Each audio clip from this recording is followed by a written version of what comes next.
ভেতরে আলো জ্বলছে দেবী, কেউ আছে ওখানে। আমিও তো সেটাই দেখতে চাই। যদি কোনো বিপদ হয়? তুই এখানেই থাক, আমি যদি কোনো বিপদ বুঝি তাহলে তোকে ওখানে ডেকে নেব। কিন্তু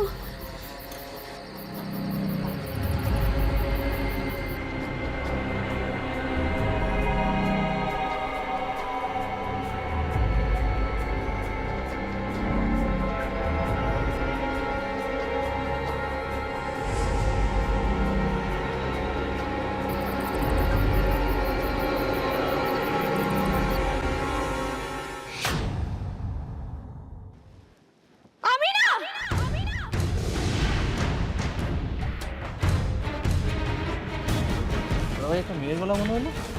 এটা দেবীর গলা। দেবীর গলা? তুই নিশ্চিত? আমি দেবীর গলা শুনতে ভুল করবো না।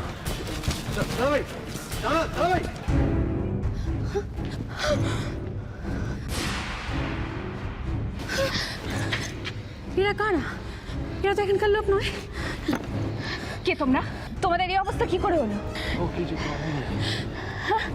কে? ও কিছু করেনি। কার কথা বলছো তোমরা?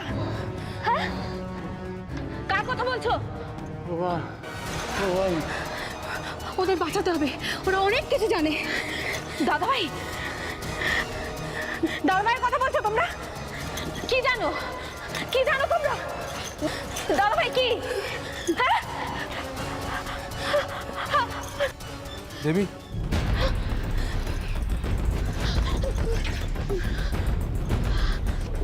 ভাই, এই এই এই এই এ ভাই, এই দেবী, এরা কারা? হ্যাঁ, তুই চিনিস এদের? আর এদের এই অবস্থা হলো কোথা থেকে? হ্যাঁ, এই তো বিষ খেয়েছে মনে হচ্ছে। ওরা দাদাভাইয়ের ব্যাপারে কিছু জানে। ওরা বলছে যে দাদাভাই এসব কিচ্ছু করেনি। হ্যাঁ, এই দেবো দেবো, এদেরকে বাঁচাতে হবে। ডাক্তার ডাকো। কিন্তু এদের যে অবস্থা তাতে লাভ নেই। এই এ ভাই, এই তো মারা গেছে। এই এ ভাই, এই কি জানো, কি জানো, কি জানো বলো তোমরা? সত্যিটা বলো, বল, সত্যিটা বলো, কে পাঠিয়েছে? বল, কে পাঠিয়েছে? বল বল, হ্যাঁ, কে পাঠিয়েছে তোদের? বল। কি জানো, কি জানো, সত্যিটা বলো। হ্যাঁ বলো, বলো কে।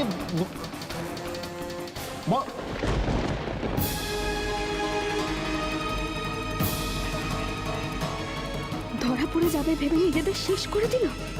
তাহলে কেন বললো দাদাভাই নির্দোষ? এটা কি তাহলে খুন? কিন্তু কে আছে সব কিছু আড়ালে? কে? এই প্রথমবার আমার জীবনে হলো রহমত। আমি আমার জীবনে কিচ্ছু বুঝতে পারছি না, চোখের সামনে অন্ধকার। আমি বুঝতে পারছি না ভাইজান।